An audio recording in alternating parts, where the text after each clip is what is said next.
Sending a message, President Biden orders his first airstrike targeting militia in Syria. The justification for the attack as the world reacts. Green light, millions of doses of a third vaccine could roll out next week after a crucial vote today. We have a plan to roll it out as quickly as Johnson & Johnson can make it. The next steps before any shots go into arms. Floor fight. Just hours from now, the House will debate President Biden's coronavirus relief bill. This is the wrong plan at the wrong time for all the wrong reasons. We are still in a historic crisis of health of the economy. The key measure that likely won't make the final cut. More options to get vaccinated in Florida. Major expansions across the Sunshine State and restrictions that could soon change.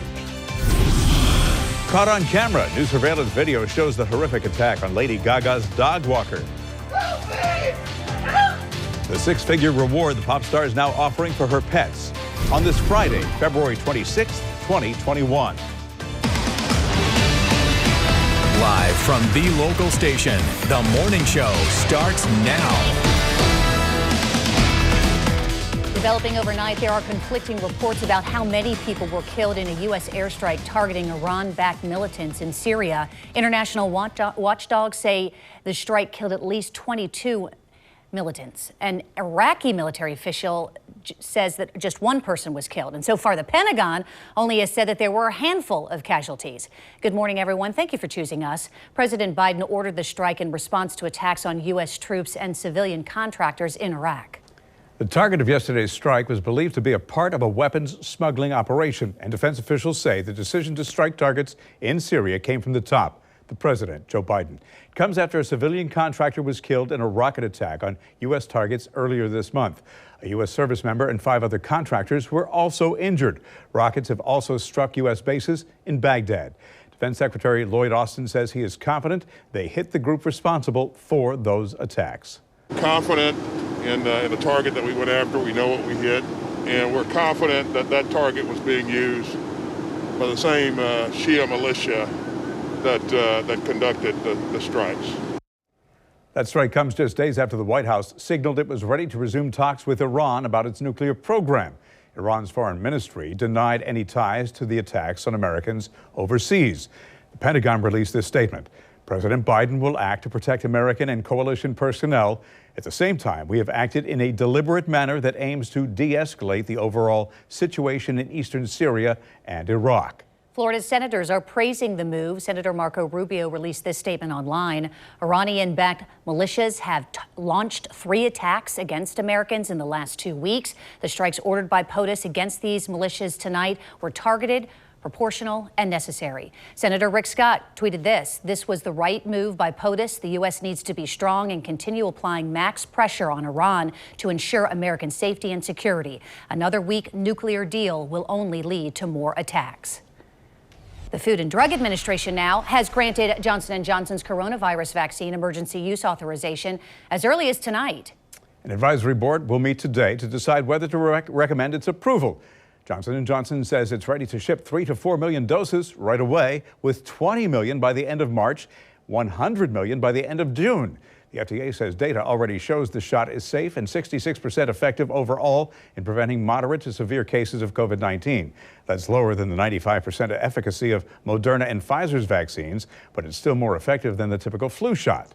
Unlike those vaccines, Johnson & Johnson's candidate only requires 1 shot, as we reported yesterday, and can be kept in a typical refrigerator. Johnson & Johnson also believes it will be effective against new, more contagious strains.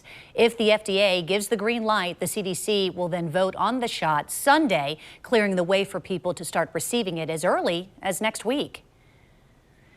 Now, looking live at Capitol Hill, where the House is scheduled to vote on President Biden's COVID-19 relief plan later today. The bill is expected to pass without Republican support.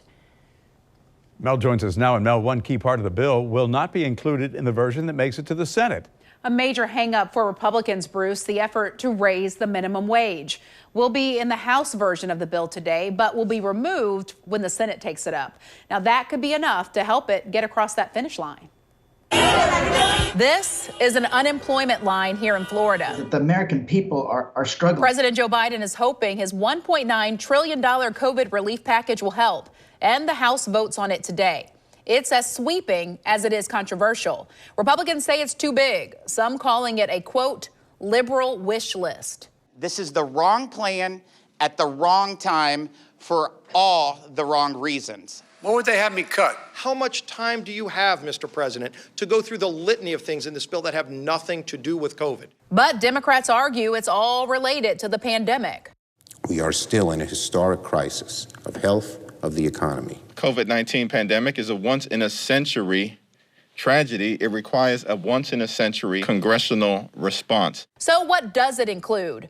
$1,400 stimulus checks for millions of Americans, enhanced unemployment assistance, nutrition assistance, housing aid, boosted tax credits for families and workers, optional paid sick and family leave, funding for education and child care, health insurance subsidies, more money for small businesses, billions in aid to states, and increased support for vaccines and testing. We've got to pass it and make sure it gets implemented as soon as possible.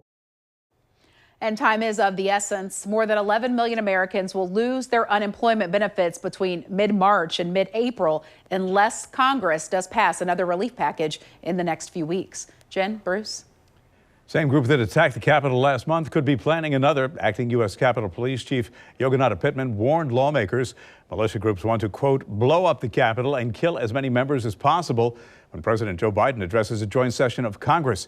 That speech has yet to be scheduled, and Pittman argues police need to maintain their increased level of security for that very reason.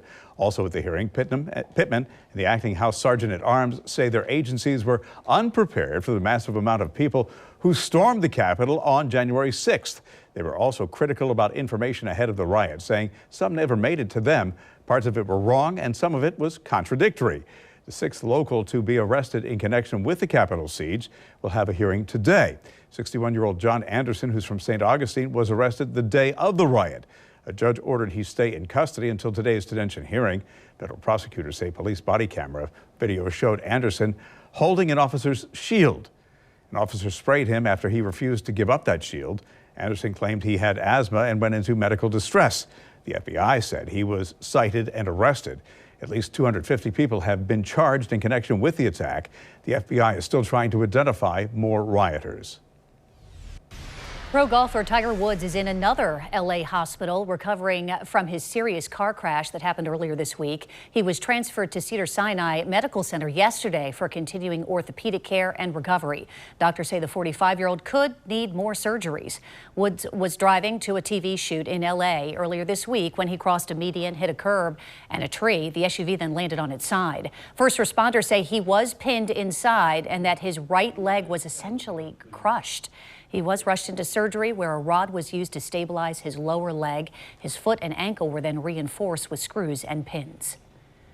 John Geddert, who coached the 2012 women's Olympic gymnastics team, is dead. He took his own life just hours after being charged with 24 federal counts, including sexual assault and human trafficking. Michigan's Attorney General says that he turned his gym into a hub of trafficking by coercing girls to train and then abusing them.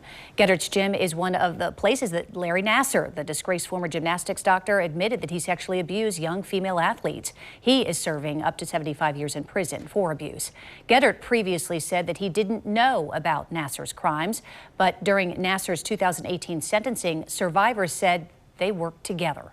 A dynamic duo that is Larry Nassar and John Geddert had lasting effects on me that go beyond physical ones. Sarah Klein, who identified herself as Nassar's first abuse survivor, released a statement reading in part, "John Geddert's escape from justice by committing suicide is traumatizing beyond words." Happening in less than 3 hours, President Biden and the First Lady will head to Texas. They're going to check on the state's recovery efforts. Millions of Texans are still struggling to get fresh water and food in the wake of last week's deadly winter storms. Several cities are holding distribution events in an effort to help. The Bidens plan to meet with local leaders about those relief efforts. Meantime, Mr. Biden's scheduled to visit a vaccine distribution center as well, where the weather delayed delivery of about 6 million doses. New York City Mayor Bill de Blasio says he supports a full and independent investigation into sexual harassment claims made against Governor Andrew Cuomo. It comes days after a former top aide detailed some of the things she experienced while working for the governor.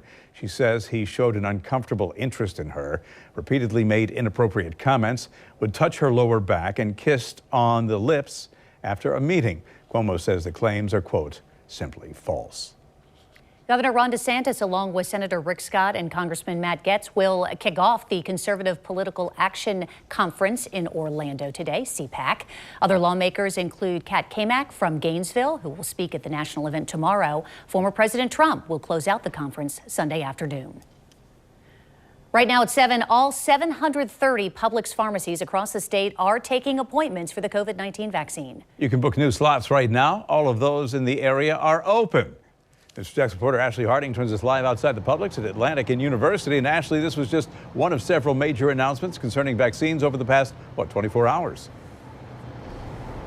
That is true, Bruce and Jennifer. Good morning to you both. Yes, we've heard a lot about vaccinations in the last 24 hours. Now, the state has steadily expanded its partnership with Publix a lot over the past month, and now the shot is available at every Publix pharmacy in Florida. I'll just go ahead and pull my phone here. The website to book a COVID-19 vaccination appointment at a Publix pharmacy in Florida. You know, it already says right now we're 11 minutes in to that window opening. It says they're already experiencing a high volume of people trying to book an appointment. I'm not surprised by that, but it says here if a room becomes available, a button labeled book an appointment will appear. It'll then take you through that reservation system. People will soon be able to get vaccinated at any one of Florida's more than 700 Publix pharmacies. You'll still need to register online to book an appointment, and they'll continue to be available as long as Publix receives a steady supply of doses from the government. If you can't book an appointment this morning, new reservations typically open on Mondays, Wednesdays, and Fridays. Governor Ron DeSantis also says the state is also expanding access to vaccination sites to include more underserved areas.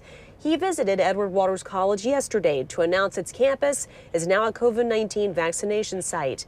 It's welcome news for people in the neighborhood.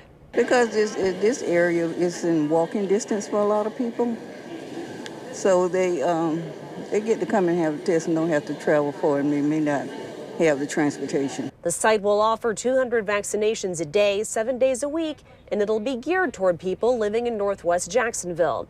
People can register depending on their zip code, and EWC's senior vice president says this means a lot to the community and hopes people will jump at the chance to roll up their sleeves. Well, it's extremely important that it takes place in our community at the college, where the people who live here recognize the importance of getting this shot. And that's one reason I did it as provost of the college, to send the message to everyone. Take this opportunity. Protect yourself. You might just save your life and someone else's. The governor also said yesterday the vaccination age will likely lower sometime in March. And while the governor didn't go into many specifics yesterday, we know that the lower age is expected to start next Wednesday. That is when the federal vaccination site at Gateway Mall is supposed to open, and that will be open to teachers and law enforcement officers age 50 and over. Reporting live this morning, Ashley Harding, Channel 4, the local station.